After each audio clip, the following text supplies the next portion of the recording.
একটু সবাই মিলে দেন না, নারে তাকবীর। মায়ের কদম চুমে নিলে খোদার রহম হতো, মায়ের কদম চুমে নিলে খোদার রহম হতো। ফুলের সুবাস যতই তাক হবে না মায়ের মতো,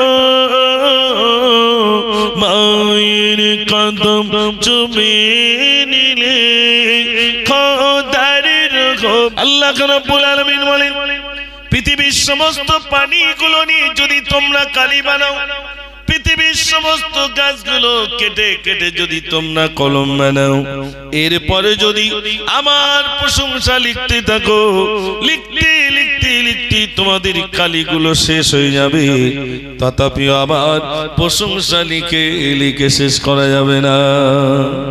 এটা জোরে বলুন না সুবহানাল্লাহ। আল্লাহ আল্লাহর প্রশংসা করেও শেষ করা যাবে না। একটু জোরে বলুন না সুবহানাল্লাহ। আল্লাহ পাক আবার দৃষ্টান্ত দিচ্ছেন। আল্লাহ রাব্বুল আলামিন বলেন, সাত সমুদ্রের পানিগুলো যদি তোমরা ডবল বানাও, ডবল বানানোর পরে পুনরায় যদি তোমরা কালি বানাও, কালি বানানোর পরে যদি আমার প্রশংসা তোমরা লিখতে থাকো, লিখতে লিখতে লিখতে তোমাদের কালিগুলো শেষ হয়ে যাবে, তথাপি আমার প্রশংসা লিখে লিখে শেষ করা যাবে না। একটু জোরে বলুন না সুবহানাল্লাহ। সুবহানাল্লাহ বললে লাভটা আগে শোনেন, তারপরে সুবহানাল্লাহটা বলবেন। আমরা তো সুবহানাল্লাহ লাভ বুঝি না। আচ্ছা, আপনাদের দিকে মানুষ মরে গেলে কবরের উপরে খেজুর পাতা দেয়? হ্যাঁ না বলে দেয়। আচ্ছা কেন দেয়? বলে ওইটা জানি না, তবে দেয় এটা জানি। অথচ আমরা বলি সব মুখস্থ। খেজুরির পাতা কেন দেয় কবরে, এটা শুনে যাবেন। আমি আপনি একদিন মারা যাব, কবরের উপরে খেজুরি পাতা দেবে, দেবে না ভাই? ওই খেজুরির পাতাটা কেন দেয় এটা আমাদের জানতে হবে। শোনেন, তো আমি বলছিলাম সুবহানাল্লাহ বললে লাভ কি? জবরদস্ত একজন আল্লাহর ওলি রাস্তা দিয়ে যাচ্ছেন, পাশেই দেখছেন একটি কবরস্থান। ভাইরা মা, তিনি কাশ্মীর ভিতর দিয়ে সালাম দিলেন, আসসালামু আলাইকুম। উত্তর চলে এলো, ওয়ালাইকুম আসসালাম। কবরে যেই না সালাম দিলেন, সালামের জবাব পেলে গেলেন ওয়ালাইকুম আসসালাম। তিনি এবার জিজ্ঞাসা করলেন, ও আল্লাহর বান্দা, কবরে শুয়ে কতদিন ধরে কোরআন শরীফ তেলাওয়াত করেন? আল্লাহর বান্দা বলছেন, কতদিন ধরে কবরে কোরআন শরীফ পড়ি জানি না, তবে কবরে এক খতম নয়, দুই খতম নয়, কবরে শুয়ে শুয়ে আমি ৭০,০০০ খতম পড়েছি। একটু জোরে বলুন না সুবহানাল্লাহ। কোথায় শুয়ে শুয়ে ভাই? কবরে মরে যাওয়ার পরে কবরে শুয়ে শুয়ে ৭০,০০০ খতম পড়েছি।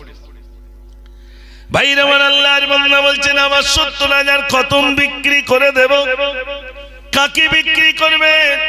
বলছে, দুনিয়ায় বেঁচে থাকা বান্দা একবার সুবহানাল্লাহ বলবে, ওই সুবহানাল্লাহ সওয়াবটা যদি আমাকে দিয়ে দেয়, বিনিময়ে আমি তাকে ৭০,০০০ খতম দিয়ে দেব।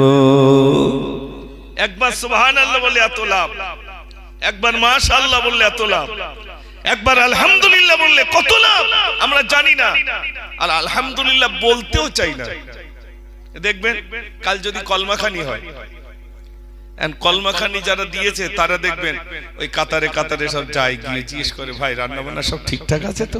জিজ্ঞেস করে না ভাই? তা আমরা তখন কি বলি? সব ভালো, তো একটু ঝাল করা হয়ে গেছে।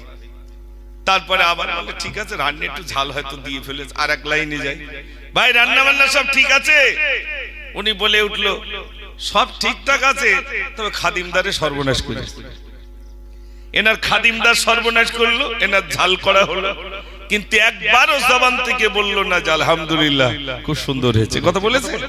বলিনি। আলহামদুলিল্লাহ বললো না, নিজের বাড়ি তো আলহামদুলিল্লাহ বললো না। আলহামদুলিল্লাহ এইটুকু শব্দ বলবেন। শোনেন, নবী সুলাইমান আলাইহিস সালাতু ওয়াস সালাম কে আল্লাহ একটা সিংহাসন দিলেন। এত বড় সিংহাসন, যে সিংহাসনের একদিকে 70,000 মানুষ বসেন আর অপর দিকে 70,000 জিন বসে, এত বড় সিংহাসনটা উড়ে উড়ে যায়।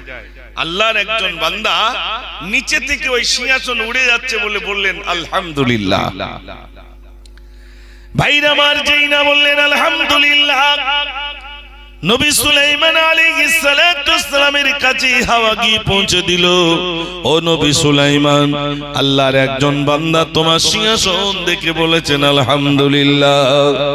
নবী সুলাইমান বললেন, এই সিংহাসন তুমি নিচের দিকে অবতরণ করো।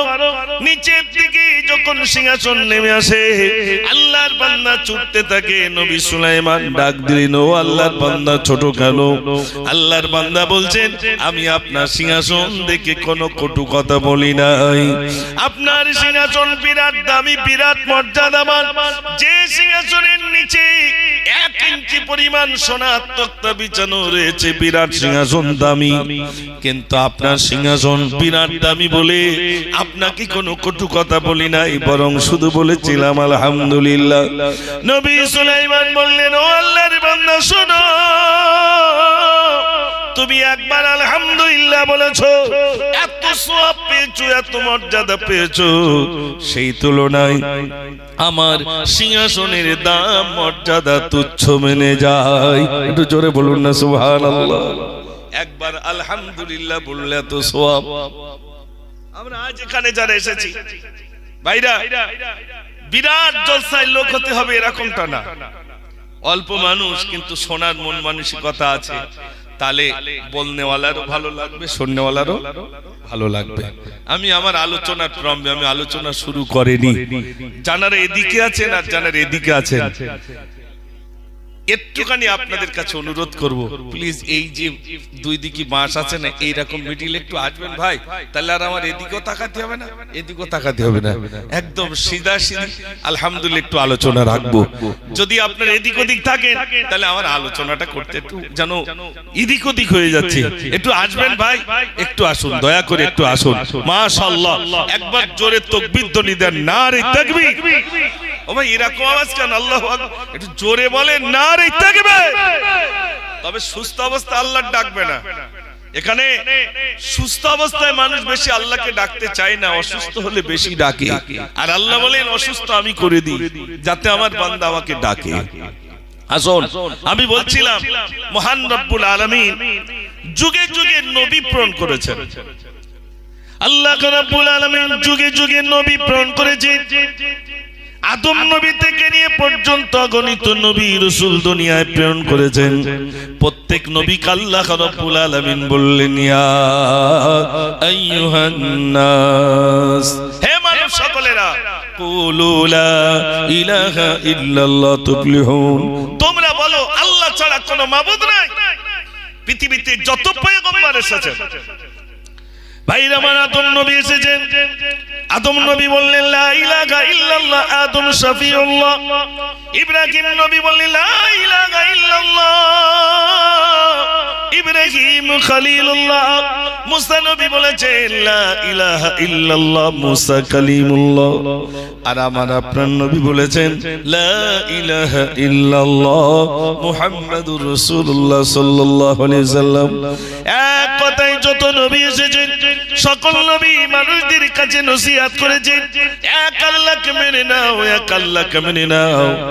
যত নবী এসেছেন সকল নবী মানুষের কাছে নসিহত করেছেন, তোমরা বলো লা ইলাহা ইল্লাল্লাহ, যার মানে নেই কোনো মাবুদ আল্লাহ ছাড়া। যত নবী এসেছেন সব নবী মানুষের কাছে এই দাওয়াত দিয়েছেন। ভাইরা আমার, আপনার এখানে জানা আছেন, মনে রাখবেন আল্লাহ রাব্বুল আলামিন যুগে যুগে নবী প্রেরণ করেছেন। আর নবীদের এই দাওয়াতগুলো মানুষের কাছে পৌঁছে দেওয়ার জন্য আল্লাহ রাব্বুল আলামিন বললেন, আপনারা আমার বান্দাদের কাছে গিয়ে বলুন লা ইলাহা ইল্লাল্লাহ, আমার বান্দাগুলো যাতে আমাকে তারা ডাকতে পারে। আল্লাহ রাব্বুল আলামিন জানেন আমার বান্দা দুনিয়ায় গিয়ে ভুলে যাবে, আল্লাহ যখন রূহের জগতে রেখেছিলেন, আল্লাহ নিজে আমাদেরকে জিজ্ঞাসা করেছিলেন, আলাস্তু বিরাব্বিকুম, আমি কি তোমাদের প্রভু নই? আমরা সেদিন সবাই বলেছিলাম ক্বালু বালা, নিশ্চয়ই আপনি আমাদের প্রভু। ভাইরা আমার, স্বীকার করে নিয়েছিলাম ওখানে। দুনিয়া এসেছি, দুনিয়ার চাকচিক্য ময়দান দেখে রবকে ভুলে গেলাম।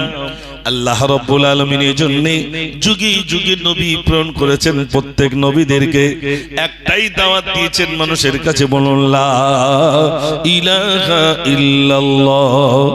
ভাইরা আমার, নবীগণ মানুষের কাছে দাওয়াত দিয়েছেন। নবীদেরকে আল্লাহ রাব্বুল আলামিন কিতাব দিয়েছেন। আদম নবীকে কিতাব দিলেন, সহিফায়ে আদম কিতাবুল্লাহ।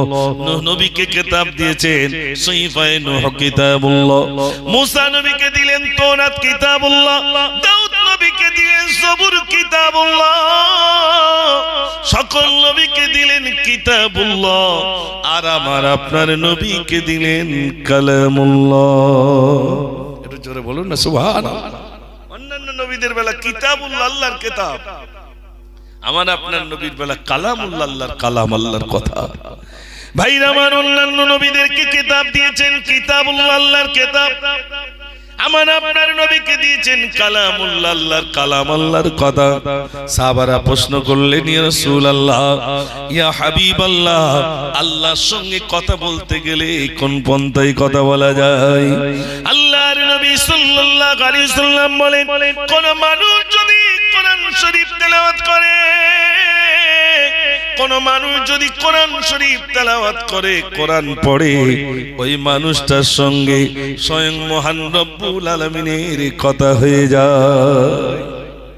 কোরআন শরীফ পড়লে কার সঙ্গে কথা হবে? আল্লাহর সঙ্গে কথা হবে। আল্লাহর কালাম, কালামুল্লাহ, আল্লাহর কালাম। ও ভাইরা আমার, কোরআনকে যদি জিজ্ঞাসা করেন, কোরআন তোমার নাম কি? কোরআন সঙ্গে সঙ্গে জবাব দেবে, আমার নাম হলো বাল হুয়া কুরআনুম মাজিদ, আমার নাম হলো কুরআনুম মাজিদ। কোরআনকে যদি আবার জিজ্ঞাসা করেন, কোরআন তোমার নাম শুনলাম, তোমার বাড়িটা কোথায় বলো? কোরআন সঙ্গে সঙ্গে জবাব দেবে, আমার বাড়িটা হলো ফি লাউহিম মাহফুজ, আমার বাড়িটা হলো লাউহে মাহফুজে। একটু জোরে বলুন না সুবহানাল্লাহ। ভাইরা আমার, কোরআন তার নিজস্ব নাম বলে দিল, বাড়ি কোথায় বললো। কোরআনকে যদি বলে, কোরআন তোমার নাম শুনলাম, বাড়ি শুনলাম, তুমি এবার বলো কোন মাসে তুমি জন্ম নিয়েছো? কোরআন সঙ্গে সঙ্গে বলবে, আমার জন্মের মাসের নাম হলো শাহরু রমাদানাল্লাযী উনজিলা ফীহিল কুরআন। একটু জোরে বলুন না সুবহানাল্লাহ। আল্লাহ রাব্বুল আলামিন বলেন, আমি রমজানুল মুবারক মাসে কোরআন নাযিল করলাম। ভাইরা আমার, কোরআনকে যদি এবার জিজ্ঞাসা করেন, কোরআন তোমার নাম শুনলাম, তোমার বাড়িটা শুনলাম, তুমি কোন মাসে জন্ম নিয়েছো তাও শুনলাম, এ কোরআন তুমি এবার বলো, তুমি রাতের বেলা জন্ম নিয়েছো না দিনের বেলা জন্ম নিয়েছো? কোরআন সঙ্গে সঙ্গে জবাব দেবে, আমার জন্মের সময়, আমার জন্মের মাসের সময়টা হলো ইন্না আনজালনাহু ফি লাইলাতিল কদর। একটু জোরে বলুন না সুবহানাল্লাহ। আল্লাহ পাক আমাকে বরকতময় রজনীতে নাজিল করেছে। ভাইরা আমার, আমি বলছিলাম অন্যান্য নবীদেরকে কিতাব দিয়েছে, সহিফা কিতাব, ছোট ছোট কিতাব। আমার আপনার নবীকে দিয়েছেন কালামুল্লাহ, আল্লাহর কালাম, আল্লাহর কথা। যত নবী চলে গেছেন সকলের মুজিজা চলে গেল। ভাইরা আমার, হযরতে নূহ আলাইহিস সালাতু ওয়াসসালাম আল্লাহ মুজিজা দিলেন, সুলাইমান নবীকে মুজিজা দিলেন, দাউদ নবীকে মুজিজা দিলেন, মুসা নবীকে আল্লাহ মুজিজা দিলেন। সকল নবীকে আল্লাহ মুজিজা দিয়েছেন। নবীগণ চলে গেছেন, তাদের মুজিজাও চলে গেল। দেখেন না, আপনারা মিলাদে শুনেছেন, আল্লাহ রাব্বুল আলামিন মুসা নবীকে বললেন, হে মুসা তোমার হাতে ওটা কি? মুসা নবী বললেন, ক্বালা হিয়া আসা, এটা আমার লাঠি। ভাই আমার মুসা নবী আল্লাহ রাব্বুল আলামিন বললেন, মুসা তুমি লাঠিটা ছেড়ে দাও। লাঠি ছেড়ে দিলেন, সাপ হয়ে গেল। জাদুকরদের সাপগুলো গিলে গিলে খেতে শুরু করলো। এখন যদি আবার লাঠি ছেড়ে দেন পুনরায় আর সাপ হবে না। মুসা নবী চলে গেছেন, তানার মুজিজাটাও চলে গেল। এক কথায় যত নবী এসেছে নবীগণ চলে গেছেন, তাদের মুজিজা চলে গেল। আমার আপনার নবী চলে গেছেন, কিন্তু তানার মুজিজাটা রয়ে গেল। মুজিজাটা অন্য কিছু নয়, সেটাই হলো কোরআনুল মাজিদ। একটু জোরে বলুন না সুবহানাল্লাহ। কোরআন মাজিদ সবথেকে উত্তম বড় মুজিজা। আজ বাড়িতে পড়ার কেউ নাই। এখানে অনেক হাজী সাহেব আছে, জানবেন হজ করতে গেছে, আলহামদুলিল্লাহ হজও গেছেন। পার্থক্যটা কি? পার্থক্যটা হলো সারা ওয়ার্ল্ডের মানুষ যেখানে আছেন প্যান্ট পরে আছে, গেঞ্জি পরে আছে, কোরআন শরীফ জানে। কিন্তু আমার দেশে, বিশেষ করে আমাদের এই বাংলায়, দাড়ি আছে, জামা আছে বড়, অথচ কোরআন শরীফ জানি না। কথা ঠিক বলছি না ভুল বলছি ভাই? একটু কথা বলেন আমার সঙ্গে। জি, কোরআন শরীফ না জানলে লাভটা শোনেন। কোরআন শরীফ না জানলে কোরআন পড়ার কথা মনে হবে না, ইচ্ছা জাগবে না। কোরআন যত পড়বেন আল্লাহর সঙ্গে কথা হবে, কোরআনের সঙ্গে সম্পর্ক চাই। কোরআন এমন গ্রন্থ কোনদিন পুরাতন হয় না। যত পড়বেন তত বান্দার জন্য নতুনত্ব হয়ে যায়। জোরে বলুন না সুবহানাল্লাহ। কোরআন শরীফ এত সুন্দর গ্রন্থ। দেখেছেন কারণ এরকম বলতে যে আর ভালো লাগছে না? এরকম নাই। প্রত্যেক দিন একই জিনিস পড়বে, তত ভালো লাগবে। এটাই ব্যতিক্রম। যদি প্রশ্ন করা হয় পৃথিবীতে সবথেকে কোন গ্রন্থটা মানুষ বেশি পড়ে, তাহলে উত্তর চলে আসবে কোনটা ভাই? একটু জোরে বলেন। কোরআন শরীফ। সারা পৃথিবীতে সবথেকে যে গ্রন্থটা মানুষ বেশি পড়াশোনা করে সেটা হলো কোরআন শরীফ। আজ মিলাদ হচ্ছে, আলহামদুলিল্লাহ ভালো। এখান থেকে আমাদের প্রতিজ্ঞা নিতে হবে যে আমরা কোরআন শরীফ শিখবো ইনশাআল্লাহ। একটু জোরে বলুন না ইনশাআল্লাহ। শিখবেন। এর মতো তৃপ্তিদায়ক জিনিস পৃথিবীতে আর নাই, যে কোরআনের দিকে আপনি নজর দেবেন। প্রতিটা অক্ষরে অক্ষরে 10টি করে নেকি। শোনেন, বেশি দূরের কথা নয়, আপনাদের কাটিহার থেকে একটু ভিতরে জহরপুর, তাই তো নাকি? কাটিহার থেকে জহরপুর, সেখানে এবারেও দাওয়াত আছে, কয়েকদিন পরে যাব। আজ বলতেই হয়, ছেলেটা ছিল আপনার প্রতিবন্ধী, না ভালোভাবে চলতে পারতো, না নিজে খেতে পারতো, 5 ওয়াক্ত নামাজ মসজিদে গিয়ে পড়তো। ইন্তেকাল হয়ে গেছে, তো আমাকে নিয়ে গেছে যে হুজুর আমার ছেলের ওসিয়াত ছিল আপনাকে নিয়ে জলসা করানো। তা আমি গেলাম, গেলে তার আব্বা বলছে আমার ছেলে কোরআন শরীফ জানে না, কিন্তু একদিন দেখলাম আমার ঘরে কোরআন শরীফটা নিয়ে হাত ঠিক মতো রাখতে পারে না, অথচ কোরআনের উপর হাত বুলাচ্ছে। জোরে বলবেন না সুবহানাল্লাহ। আমরা কোরআন শরীফ জানি না, তা কোনোদিন একটু হাত বুলাইনি, একটু দেখি কোরআন শরীফটা কেমন। আমরা কোরআন শরীফ দেখি শুনি কখন? মরে যাওয়ার পর। মাথার ধারে না পড়লি চাচার বাড়ি যাবে না, মানে বেঁচে থাকতে শুনবো না, মরে গিয়ে শুনে বাড়ি যাব। বেঁচে থাকতে থাকতে কোরআনের সঙ্গে সম্পর্ক বানাতে হবে। কোরআনের সঙ্গে যদি সম্পর্ক না বানাই, তাহলে পৃথিবীতে কার সঙ্গে সম্পর্ক বানাবো ভাই? জানেন কোরআন শরীফ শিখলে লাভটা কি? শোনেন ভাইরা, কোরআন শরীফ যত শিখবেন, যত মুখস্থ রাখবেন, যত বেশি পড়বেন, এই কোরআন সেদিন আমার আপনার জন্য সাক্ষী বনে যাবে, সুপারিশ করবে, আমার আপনার জন্য সুপারিশ করবে। কোরআনের হক, প্রত্যেকটা দিন কোরআনের একটি হক আছে, সেই হকটা আদায় হবে যদি কিনা কোরআন শরীফ শিখতে পারি। আজ বড় দুঃখ, বড় বেদনা, আমরা কোরআন থেকে অনেকটা দূরে, ঠিক কিনা ভাই? কোরআন ছেড়েছি, লজ্জিত হয়েছি, কোরআন ছেড়েছি, অপমানিত হয়েছি, কোরআন ছেড়েছি, অপদস্থ হয়েছি। সারাটা জায়গায় কোরআন থেকে যখন মুখ ফিরিয়ে নেব, ওই মানুষ সর্ব জায়গায় অপদস্থ আর অপমানিত হবেই হবে, রেহাই নাই। কোরআন থেকে আমরা মুখ সরিয়ে নিয়েছি ভাই। ও সোনার ভাইয়ের একটুখানি শুনুন, अल्लाह को रब्बुल आलमीन कुरान पढ़ने वाला জন্য এত বরকত রেখেছেন, এত মর্তবা রেখেছেন কুরান পড়নে वाला জন্য। ভাইরা আমার, ও সোনার ভাইরা, আমরা কোরআন পড়তে জানি না, কোরআন পড়তে জানি না। বাড়িতে বিপদ আপদ আসলে হুজুরের কাছে গিয়ে বলি, হুজুর একটু তদবির করে দেন, বিরাট অসুস্থ হয়ে গেছি, হুজুর একটু তদবির করে দেন, বাড়িতে অভাব আছে।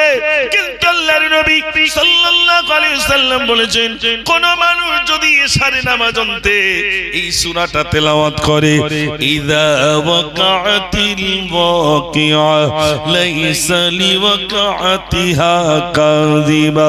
আল্লাহর নবী সাল্লাল্লাহু আলাইহি ওয়াসাল্লাম বলেছেন, কোন মানুষ যদি এশারে নামাজ অন্তে সূরা ওয়াকিআ তেলাওয়াত করে, ওই মানুষটার কোনদিন রুজিতে অভাব হবে না। একটু জোরে বলুন না সুবহানাল্লাহ। রুজিতে অভাব হবে না যদি এশার নামাজ অন্তে সূরা ওয়াকিআটা পড়ে। আমরা এদিক আনছি আর এদিক দিয়ে চলে যাচ্ছে, আর শুধু হুজুরের কাছে বলছে, হুজুর এত টাকা আয় করি তো টাকা থাকতেছ না। থাকবে কি? টাকাটা থাকবে কি করে? বাড়ি যে কজন আছে কেউ মসজিদ মুখ হয় না, বাড়ি যে কজন আছে পশ্চিম মুখ হয় না, নামাজই পড়ে না, বাড়িতে নামাজের পরিবেশ নেই। আপনাদের এখানকার কথা বলছি না, এখানে ভালো আলহামদুলিল্লাহ, রাগ করবেন না জনাবার। আমি যদি এখন হাসান হোসেনের জীবনী ধরি, আপনারা বলবেন না ঠিক হচ্ছে, ও মিলাদ আর হবে না, এখন লিক হয় সারাই হবে না টিউব বাস্ট হবে, দুটোর একটা। রাগ করলে হবে না, গজল শোনাবো, তবে আগে লিক টিক সারাই করে নিয়ে তারপর শোনাবো। আমি এসেছি, অনেক যুবক বলেছে, হুজুর গজল বলতে হন বলো, ও তো হবেই, তবে লিক সারাই করে তারপর বলবো ইনশাআল্লাহ। দেখি একবার আওয়াজ দেখি আপনাদের, নারে তাকবীর। কই আওয়াজ করে একটু জোরে দেন না, নারে তাকবীর। আমি প্রথমেই বলেছিলাম, একদিন তোমারি নাম মসজিদ হবে এলান, তৈরি থেকো তৈরি রেখো কবরের মাল সামান, একদিন তোমারি নাম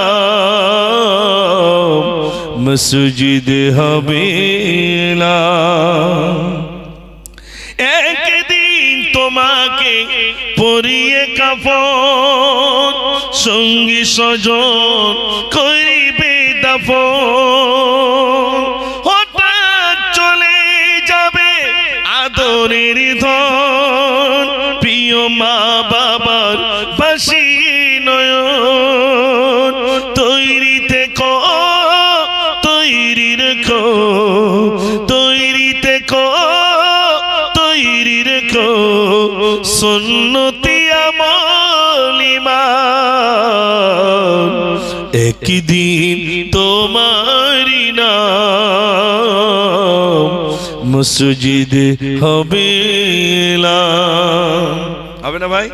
অমুকের ছেলে অমুক মারা গেছে, একদিন তোমারি নাম মসজিদ হবে এলান, তৈরি থেকো তৈরি রেখো কোথাকার সামান, কবরের মাল সামান, একদিন তোমারি নাম মসজিদ হবে এলান। মসজিদ এলান হয়ে যাবে, আর যেই মারা যাব মাদ্রাসার ছেলেরা আসবে, মাথার ধারে কোরআন পড়বে। আচ্ছা আপনাদের বলুন, মরণের পরে যদি মাথার ধারে কোরআন পড়লে কবরটা একটু শান্তিময় হয়, এটা যদি ধারণা থাকে, তাহলে বেঁচে থাকতে কোরআন শরীফ পড়লে কি খুব ক্ষতি হতো ভাই? একটু জোরে বলে। দুঃখ কি জানেন? একটা মেয়ে দেখতে যাবে, মেয়ে দেখতে গেলে প্রথমে ছেলেরা সব যুবকরা যায়, আর একটা চাচা নিয়ে যায়, চাচা চলো তুমি একটু গিয়ে বলবে না তো, তুমি না গেলে মান সম্মান যায়। তা চাচা নিয়ে যায়, সব যুবকরা জিজ্ঞেস করে, চাচা জি জিজ্ঞেস করে, তা তুমি কি জিজ্ঞেস করো? চাচা তখন বলে, আমি আর কি জিজ্ঞেস করি, ওমা কোরআন শরীফ জানো? এটা জিজ্ঞেস করে না ভাই। পাশে একটা হোমগার্ড দাঁড়িয়ে থাকে, সে তো না 2-3 বার ক্ষত হয়ে গেছে, রোগীর মুখ থেকে হয় না, কার মুখ থেকে হয় ভাই? হোমগার্ডের পাশে যে আছে ও বলে 2-3 বার খতম হয়ে গেছে। তাও তখন চাচা বলে তো খবর ভালো তো, 2-3 বার খতম হয়ে গেছে মানে তাহলে ঠিক আছে, বাড়ি আইলে একটু কনসেপ্টিভ পড়বেন। আচ্ছা সত্যি কথা বলেন দিন, বাড়ি কোরআন শরীফ পড়ছে না রাত দিন মোবাইল ঠেলতেছ ভাই? একটু জোরে বলেন। মোবাইল ঠেলতে ঠেলতে সময় পার, আর শুদ্ধ বলছে তুমি যা করো করো, বড় দেখে মোবাইল দাও। বাড়ি কোরআনের আওয়াজ নেই। আপনি বাবু রাস্তা থেকে কাজ করে ভ্যান চালিয়ে কোন দোকানে কাজ করে বাড়িতে ফিরেছেন, বেলা 12টা-1টার সময় এসে দেখছেন যে আমার বিবিটা ঘরের একটি নির্জন জায়গায় বসে কোরআন শরীফ পড়ছে। পানি চাইতে ইচ্ছা হবে ভাই? জোরে বলেন। পানি চাইতে ইচ্ছা হবে না। বাবু রাস্তায় গিয়ে বলবে জানো আমি গরিবটা কি আছে, আমি ভ্যান চালাই তো কি আছে, আমার বাড়ি শান্তি আছে, আমার বাড়িতে আমার বিবি সময় পেলে কোরআন নিয়ে বসে।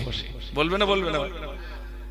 আর যদি বাড়ি এসে দেখেন আপনার 12টার সময় 1টার সময় কাজ করে বাড়ি ফিরেছেন, ঘাম ঝরছে, এসে দেখছেন মোবাইল ঠেলতে শুধু পড়ি, মোবাইল ঠেলেই যাচ্ছে, তখন কেরাম মনে হবে ভাই যে আমি কাজ করতেছি আর উনি শুধু মোবাইল দেখে সর্বনাশ করছে। বলো এই বাড়িতে শান্তি ফিরবে বলে মনে হয়? আজান হচ্ছে দেখবেন বাড়ির দিকে আমাদের পরিবেশটা দেখবেন, মুয়াজ্জিন যখন বলছে আল্লাহু আকবার আল্লাহু আকবার, যে সমস্ত মহিলারা মাথায় শাড়ি দেন এবার বলে হেলমেট মাথায় দে, কেন আজান হয়েছে এবার মাথায় না দিলি সমস্যা। এতদিন তুমি উইদাউট হেলমেটে চলো, যেই আজান হবে সেই কি করবে ভাই? মাথায় বুঝে লেছে যে আজান দিলি দাও, আর এমনি সময় ঘাড়ে রেখে দাও। তারপর যখন বলবো আশহাদু আল্লা ইলাহা ইল্লাল্লাহ, কিছু লোক চার দোকানে চা খায় আর বলে টিভি সাউন্ড অফ কর, আজান হচ্ছে। ওরা মনে করে যে চা খাও খাও, টিভি দেখো দেখো, তবে আজান হলে সাউন্ড অফ করো। এরকম আছে না? নাই আছে। আচ্ছা সত্যি বলবেন আজান কি এই জন্য এসেছে? আজান এই জন্য আসেনি। আজান মানুষকে সতর্ক করছে, এসো হাইয়া আলাস সালাহ, এসো নামাজের দিকে, হাইয়া আলাল ফালাহ, এসো কামিয়াবির দিকে, আস-সালাতু খায়রুম মিনান নাওম, ঘুম থেকে নামাজ উত্তম।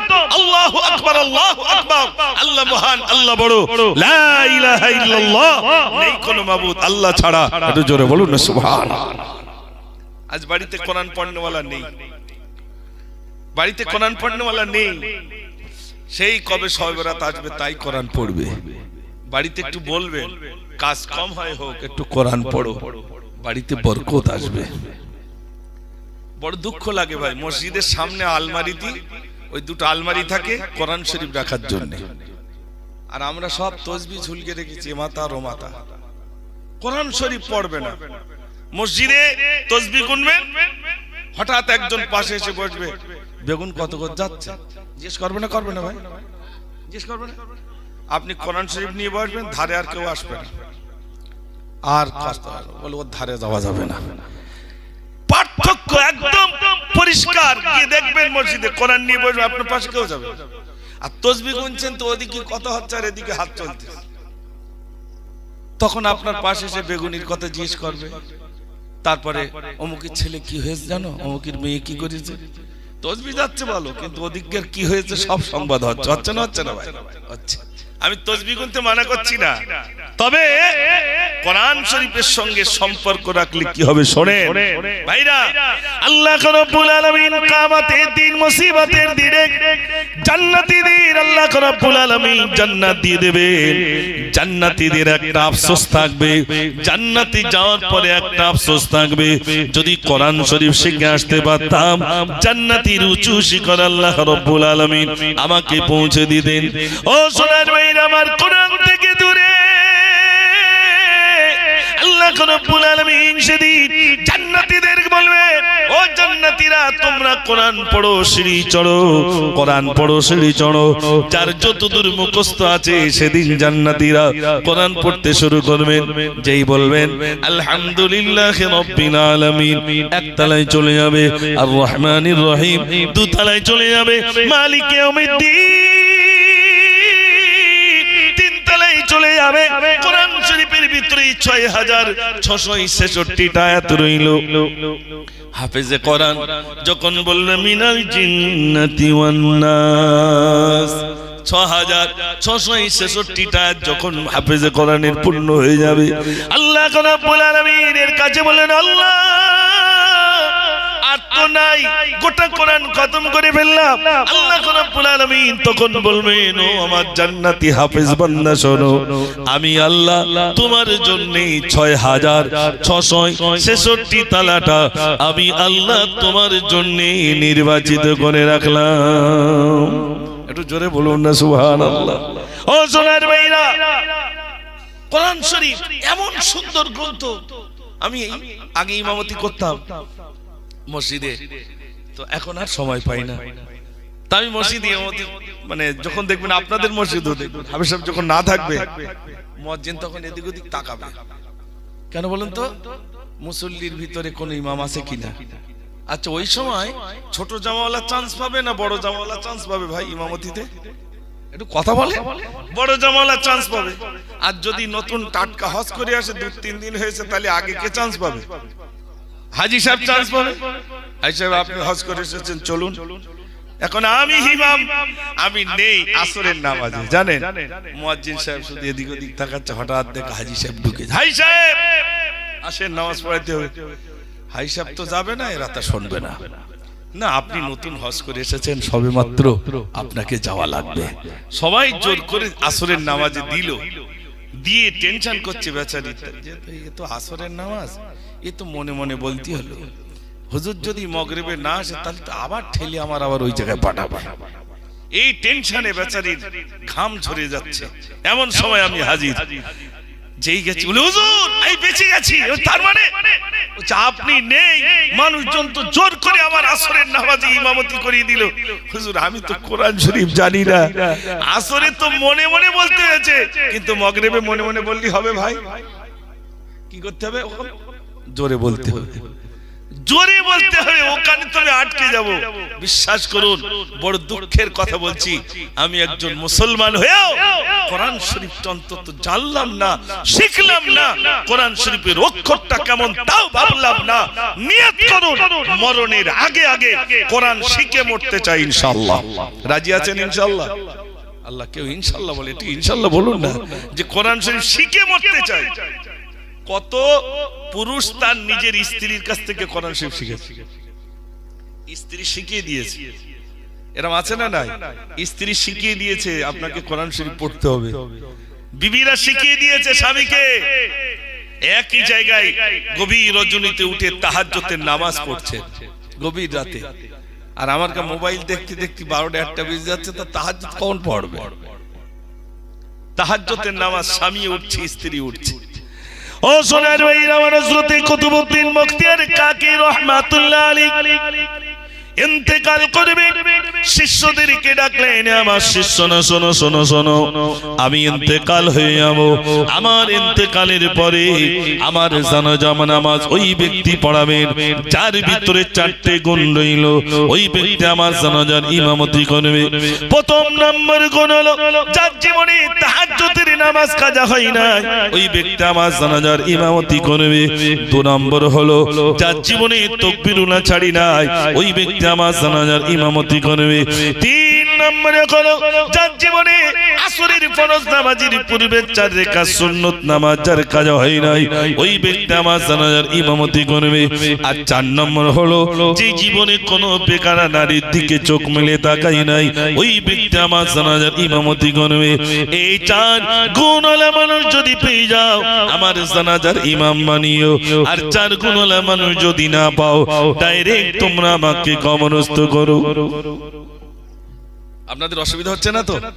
রাত যদিও বেড়ে যায়, দেখে নি টাইম, এই তো মাশাআল্লাহ, বেশি সময় নয়, অল্প সময়ের ভিতরে ইতি হবে ইনশাআল্লাহ। হযরত কুতুবউদ্দিন বখতিয়ার কাকি রাহমাতুল্লাহ মরে যাবেন, তার আগে ওসিয়াত করে যাচ্ছে, আমার জানাজার ইমাম হবে যিনি, তার ভিতরে 4টে গুণ দরকার। কটা গুণ ভাই? 4টে গুণ। প্রথম নম্বর, যার জীবনে তাহাজ্জুদের নামাজ কাজা হয় না। আর তাহাজ্জুদের নামাজ তো বেলা 12টার দিক পড়ে নাকি? হ্যাঁ, আমি একটু বলছি, তার মানে কিছু মনে নেবেন না। গভীর রজনীতে তাহাজ্জুদের নামাজ, তাহাজ্জুদ যার জীবনে কাজা হয়নি, 5 ওয়াক্ত দূরের কথা। ও সোনার ভাইরা, আমার তাহাজ্জুদের নামাজ যার জীবনে কাজা হয় নাই, গভীর রজনীতে স্বামী আর স্ত্রী দুজন উঠে যাবে, চলো চলো আমরা দুজনে তাহাজ্জুদের নামাজ আদায় করব। ভাইরা আমার, গভীর রজনীতে সবাই শুয়ে যাবে আর তাহাজ্জুদের নামাজে দাঁড়িয়ে যাবে, সিজদায় গিয়ে কাঁদবে নিজের গুনার জন্য। রব্বুল আলামিন, আল্লাহ তুমি আমাকে ক্ষমা করো, জীবনে অনেক গুনাহ করেছি, তুমি ক্ষমা করো। আল্লাহ রব্বুল আলামিন বলবেন, বান্দারে মাথা তোল, মাথা তোল, মাথা তোল। এই গভীর রজনীতে সিজদায় গিয়ে আমার কাছে ক্রন্দন করিস, বান্দা দুনিয়ার কেউ দেখতে পাই নাই, আমি আল্লাহ দেখতে পেয়েছি। বান্দা তোর ক্রন্দন আমি সহ্য করতে পারি না। আল্লাহ রব্বুল আলামিন ওই তাহাজ্জুদ গুজারি ব্যক্তির দোয়া আল্লাহ রব্বুল আলামিন কবুল করে নেবে। জোরে বলুন না সুবহানাল্লাহ। তাহাজ্জুদের নামাজ আমরা পড়তে পারি না। ও ভাই আমার, প্রথম নম্বর তাহলে যার জীবনে তাহাজ্জুদের নামাজ কাজা হয় না। দ্বিতীয় নম্বর হলো যার জীবনে তাকবীর উলা ছাড়ি নাই। তাকবীরে উলা, তাকবীর উলা কাকে বলে? তাকবীর উলা শুনেন, তাকবীর উলা হলো ইমাম সাহেব যখন মসজিদে নামাজ পড়াবেন তা প্রথমে ইকামত দেন, ইকামত দেওয়ার পরে ইমাম সাহেব বলেন আল্লাহু আকবার, বলে চুপে চুপে বলেন সুবহানাকাল্লাহুম্মা বিহামদিকা তাবারাকা ইসমুকা তাআলা জাদ্দুকা লা ইলাহা গায়রুক আউযু বিল্লাহি মিনাশ শাইতানির রাজীম বিসমিল্লাহির রহমানির রহিম। এটা মনে মনে বলে। এবার ইমাম সাহেব জি বলবেন আলহামদুলিল্লাহি রাব্বিল আলামিন। তার আগে আগে আপনাকে বলতে হবে আল্লাহু আকবার। এই তাকবীরুল্লাহ যার জীবনে ছাড়িনি। ক নম্বর হলো ভাই? 2 নম্বর। 3 নম্বর হলো যার জীবনে আসরের ফরজ নামাজের পূর্বে 4 রাকাত সুন্নত নামাজ যার কাজা হয়নি।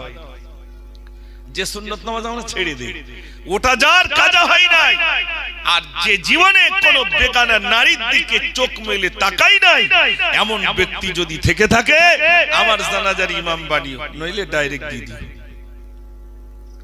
ও সোনার ভাইরা আমার, বিশ্বাস করুন আমাদের একদিন ইন্তেকাল হয়ে যাবে, আপনার আমার একদিন ইন্তেকাল হয়ে যাবে। আমরা ওসিয়াত করে যাই অমুক মানুষ যেন আমার জানাজার ইমাম হয়ে যায়, কিন্তু হযরত কুতুবউদ্দিন বখতিয়ার কাকি রহমাতুল্লাহ আলাইহি বলেন আমার জানাজার ইমাম ওই ব্যক্তি হবে যার ভিতরে 4টি গুণ রইল, ওই ব্যক্তি আমার জানাজার ইমাম হয়ে যাবে। ভাইরা আমার, ইন্তেকাল হয়ে গেল, তানার শিষ্যরা তানাকে গোসল দিলেন, কাপড়ের কাপড় পরিয়ে যখন ময়দানে আনলেন, ময়দানে এবার শিষ্যরা দাঁড়িয়ে বললেন ও কুতুবউদ্দিনের ভক্তরা, ও কুতুবউদ্দিনের শিষ্যরা, আজ লাখো লাখো জনতা আপনার এখানে হাজির হয়েছেন। ও কুতুবউদ্দিনের ভক্তরা, হযরত কুতুবউদ্দিন বখতিয়ার কাকি রহমাতুল্লাহ আলাইহি তিনি ওসিয়ত করেছেন যার ভিতরে 4টি গুণ রইল ওই ব্যক্তি আমার জানাজার ইমাম হয়ে যাবে। এখন তিনি ওসিয়ত করেছেন 4টি গুণের কথা একটু কানে শুনে নেন। ও কুতুবউদ্দিনের ভক্তরা একটু কানে শুনে নেন। হযরত কুতুবউদ্দিন বখতিয়ার কাকি রহমাতুল্লাহ আলাইহি বলেছেন, কেন থাকছিস না, কেন সাউন্ড অনেকটা কমে গেছে। আর আমি কি জানো বলছিলাম ভাই, হযরত কুতুবউদ্দিন বখতিয়ার কাকি রহমাতুল্লাহ আলাইহি ইন্তেকাল হয়ে গেছে। ইন্তেকাল হয়ে যাওয়ার পরে হযরত কুতুবউদ্দিন বখতিয়ার কাকি রহমাতুল্লাহ আলাইহি জানাজা নামাজ শুরু হবে।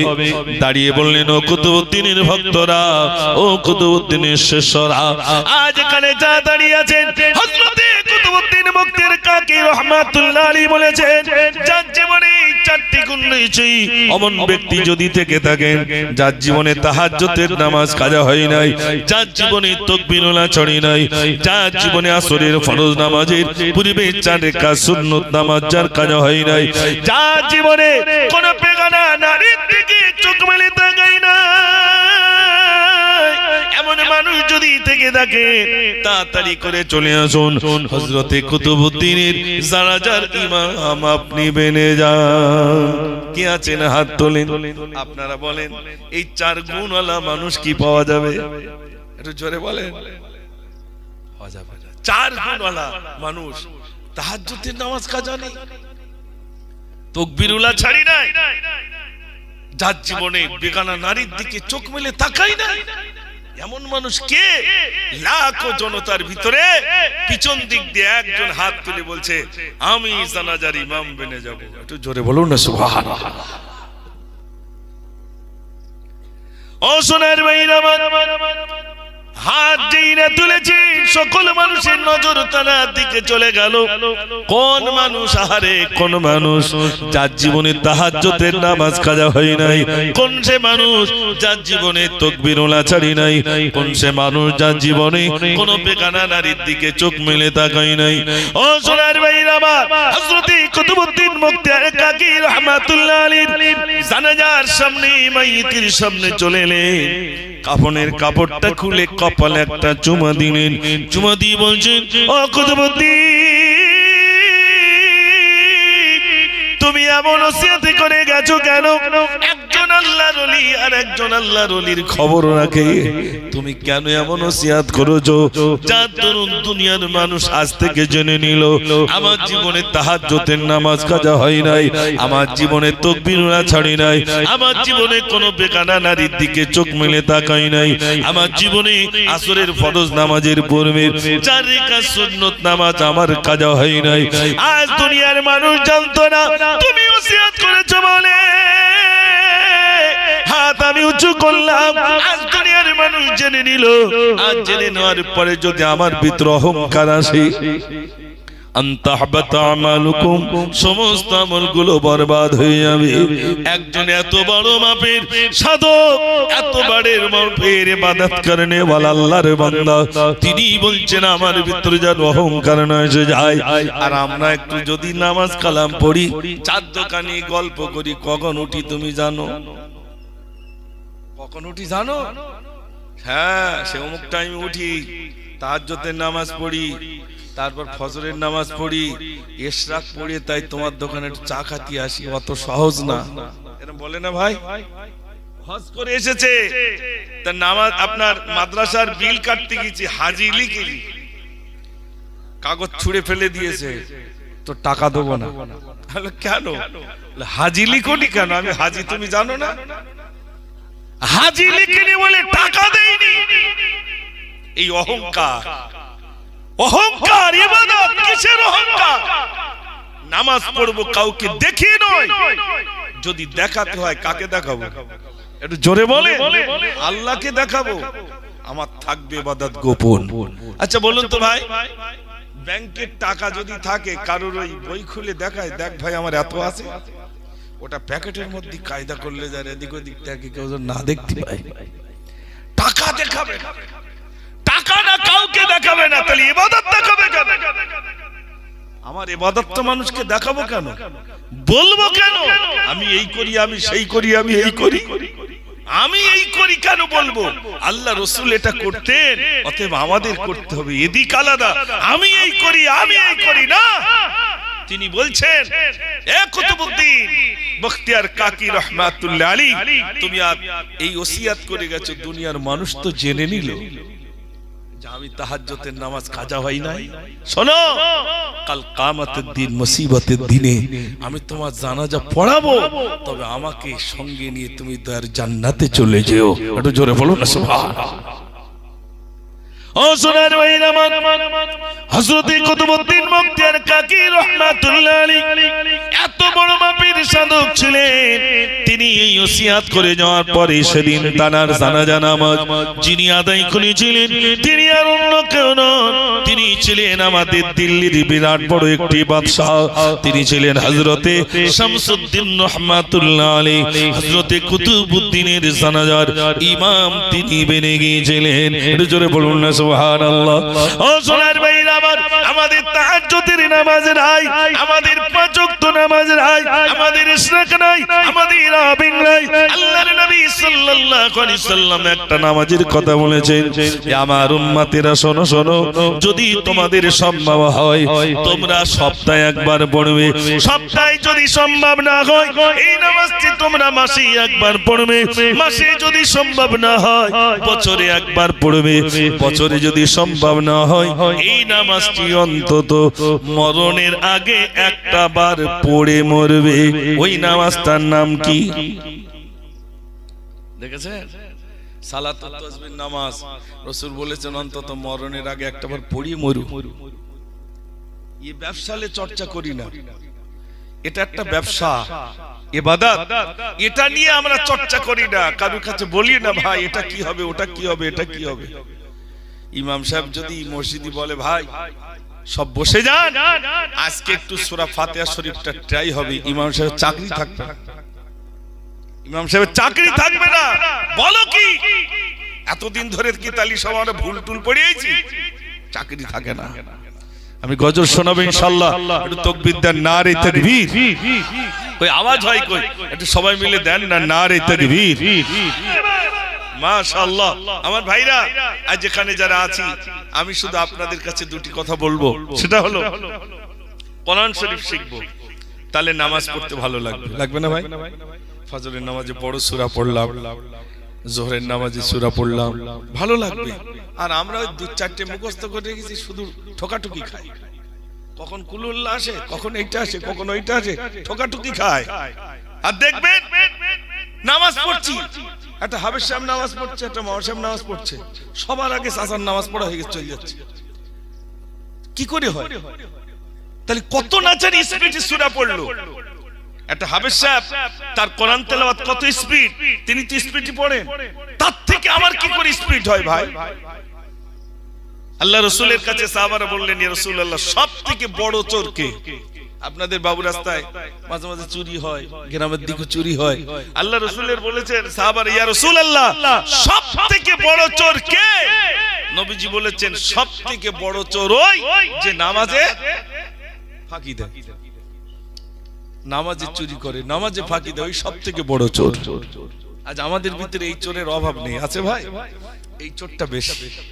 মসজিদে নববী শরীফে এক ইমামের পিছনে 10 লক্ষ মানুষ নামাজ আদায় করে, একটু জোরে বলুন না সুবহানাল্লাহ। কত লক্ষ ভাই? 10 লক্ষ। কিন্তু একটা সুচ পড়লে সুচের আওয়াজ পাওয়া যাবে, নিস্তব্ধ, কোনো আওয়াজ নাই। আর আমাদের মসজিদে 4 জন থাকলে বোঝা যায় না, মনে হয় অনেক লোক রয়েছে।